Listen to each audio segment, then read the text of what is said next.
আমি তোমাকে ভালোবাসি, গল্পের বইতে যেভাবে বলা থাকে ঠিক সেইভাবে ভালোবাসি। শ্রীকান্ত যেমন রাজলক্ষ্মীকে ভালোবাসে অল্প বলা নীরবতায়, সেইভাবে ভালোবাসি। সমুদ্রের ঢেউ যেমন বারবার এসে তীরে আছড়ে পড়ে, সেইভাবেই ক্রমাগত ভালোবাসি। সকালের চায়ের ধোঁয়া যেমন উঠতে উঠতে ঘর ভরে দেয়, ঠিক সেইভাবে ভালোবাসি। ভাতের হাঁড়িতে জল যেমন ধীরে ধীরে ফুটে ওঠে, তেমনি স্বাভাবিকভাবে ভালোবাসি। রাতে সবাই ঘুমিয়ে পড়ার পর দূরে ট্রেনের শব্দ যেমন ভেসে আসে, তেমনি নীরব আর গভীরভাবে ভালোবাসি। বৃষ্টির পর ভেজা মাটির গন্ধ যেমন, সেই রকম আপন করে ভালোবাসি। রাত জেগে থাকা জানলার পাশে একটা হলুদ বাতি যেমন নীরবে জ্বলে থাকে, সেই রকম স্থির হয়ে ভালোবাসি।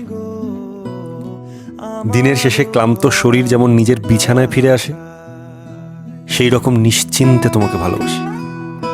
আর প্রতিদিনের মতোই অকারণে অভ্যাসের মতো তোমাকে ভালোবাসি।